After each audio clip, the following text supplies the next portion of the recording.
এ পর্যায়ে আপনাদের সম্মুখে তাফসীর ভাষায় বক্তব্য পেশ করবে অত্র মাদ্রাসার কিতাব বিভাগের ছাত্র মোহাম্মদ আশিকুর রহমান। আসসালামু আলাইকুম ওয়া রাহমাতুল্লাহি ওয়া বারাকাতুহু। নাহমাদুহু ওয়া নুসাল্লি আলা রাসূলিল কারীম। আম্মা বা'দ, فأعوذ بالله من الشيطان الرجيم. بسم الله الرحمن الرحيم. قال الله تعالى: أقيموا الصلاة وآتوا الزكاة واركعوا مع الراكعين. وقال رسول الله صلى الله عليه وسلم: أول ما يحاسب به العبد يوم القيامة الصلاة، أو كما قال النبي صلى الله عليه وسلم.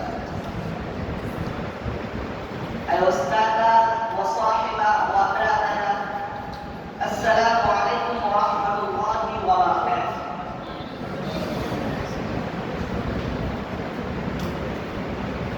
إسلام أشير الرحمن من طالب علم براء جماعة صفهم ومدرسة مركز العلوم يد الصالحين أتلو مع پیش شما میگوید در موضوع الصلاة.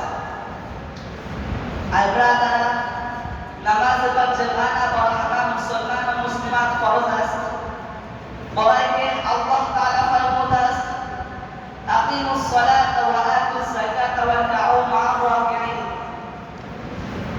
و رسول صلی الله علیه و سلم فرموده است: بنی الاسلام على خمس: شهادة ان لا اله الا الله وان محمد رسول الله، واقام الصلاة وإيتاء الزكاة والحج وصوم رمضان.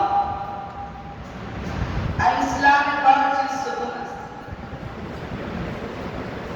كلمة مهدن والنماز خندن والزكاة دادن والروزة ماه رمضان داشتن وحج خانه كعبه کردن. اور در حدیث نیز است اگر 5 وقت نماز کنید والزكاة والدهد والروزة مع رمضان زادت والزيارة كعبة كونت داخل بهست شوية. نماز سکون دین است. هر که نماز را قائم نمود دین خود را قائم داشت و هر که نماز را قائم داد بنای دین خود را برآورد.